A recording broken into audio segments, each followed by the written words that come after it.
ጥቂት ሰው አምባቸው መኮንን ይገላል። አምባቸው መኮንን እንኳን ልትገለው ልትቆጣው የሚያሳሳ ሰው እናውቃለን እኮ ሁሉንም ተደራጅቶ የተሰማራ አደራጅቶ የተሰማራ ለስልጣን ለገንዘብ የከነፈ የተከለፈለፈ ያልተረጋጋ ኃይል አለ። እንድታውቁት ተጠበቁ ከተላላኪነት። ታሪክ የማይረሳቸው የአንድን ሀገር የጉዞ አቅጣጫ ሙሉ በሙሉ የሚቀይሩ ጥቁር ቀናት አሉ። በኢትዮጵያ ዘመናዊ የፖለቲካ ታሪክ ውስጥ ሰኔ 16 2011 ዓ.ም በትውልድ ልብ ውስጥ የማይሽር ጠባሳ ጥሎ ያለፈ የድንጋጤና የሐዘን ማዕበል ሀገሪቱን ያናወጠበት ዕለት ነው። በአንድ ጀንበር የሀገር መከላከያ ቁንጮና የሺዎች ተስፋ የነበሩ የክልል መሪዎች ሕይወት የተቀጠፈበት የአስፈሪ ምሽት። ለመሆኑ በዚያች ዕለት ምን ተከሰተ? ከትዕይንቱ ጀርባስ የነበረው እውነተኛ ታሪክ ምን ይመስል ነበረ?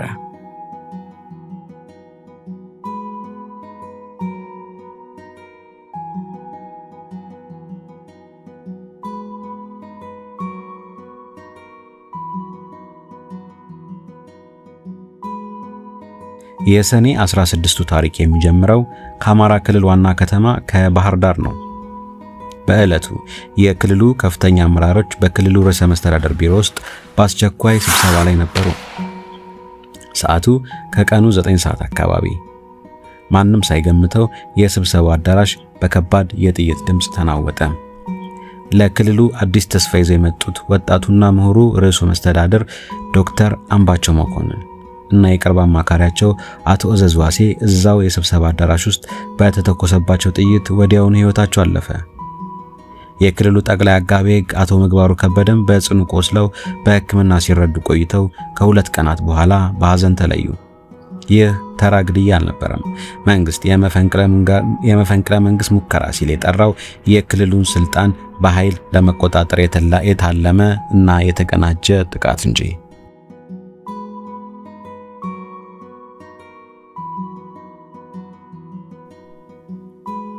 ነገር ግን ድንጋጤው በዚህ አላበቃም። የባህር ዳሩ መርዶ ሳያልቅ ከሰዓታት በኋላ ሌላ የከፋ ዜና ከአዲስ አበባ ተሰማ። የኢፌድሪ መከላከያ ሰራዊት ጠቅላይ ኤታማዦር ሹም ጄኔራል ሰዓረ መኮንንን በባህር ዳር የተከሰተውን ቀውስ ለመቆጣጠር የፌዴራል ምላሽን ለማስተባበር በቤታቸው ሆነው ሌሊቱን በስራ ላይ ነበሩ። በዚህ የመከራ ሰዓት ሊጠብቀው ቃል ከገባለት በጥላው ስር ከቆመ የገዛ ጠባቂያቸው የተተኮሰ ጥይት የጀነራሉን ሕይወት ቀጠፈ። እሳቸውን ለመጠየቅ እዚያው ቤት ተገኝተው የነበሩት የቅርብ ጓደኛቸውና የጦር ባልደረባቸው ሜጀር ጀነራል ገዛኢ አበራም የዚህ ክፉ ዕጣ ሰለባ ሆኑ። ሀገር በድንጋጤ ደነዘዘች። የአንድ ሀገር የጦር አዛዥና የክልል መሪ በአንድ ጀንበር ሲታጡ የኢትዮጵያ ሰማይ በሐዘን ጥቁር ደመና ተሸፈነ።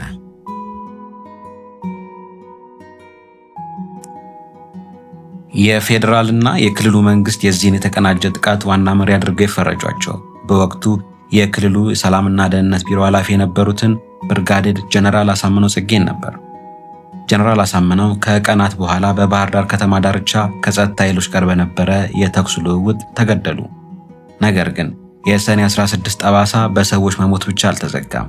ያ ዕለት በኢትዮጵያ የፖለቲካ ምህዳር ውስጥ የፈጠረው ክፍተት በቀላሉ የሚደፈን አልነበረም።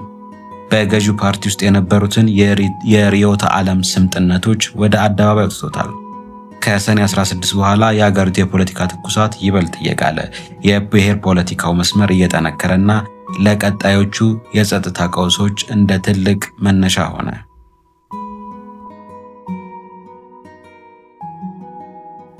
እስኪ ዛሬ ልጠይቃችሁ፣ ዛሬም ድረስ ሰኔ 16 ሲነሳ የብዙዎች ልብ በሐዘን ይደማል። ሀገርን ወደ ተሻለ ምዕራፍ ለማሻገር የወጠኑ መሪዎችና የሀገር አለኝታዎች የረገፉበት ያ ጥቁር ቀን ለኢትዮጵያ ትልቅ የታሪክ ማስተማሪያ ነው። እናንተስ የሰኔ 16 ክስተቱን ስትሰሙ የት ነበራችሁ? ያ ዕለት በሀገራችን ያሳደረው ተጽዕኖስ ምን ይመስላችኋል? አስተያየታችሁን በኮመንት አጋሩን። ቪዲዮውን ላይክ እና ሼር በማድረግ ለሌሎች እንዲደርስ አድርጉ። ለቻናላችን አዲስ ከሆናችሁ ሰብስክራይብ ማድረጋችሁን አትርሱ። በሚቀጥለው እስከምንገናኝ ሰላም።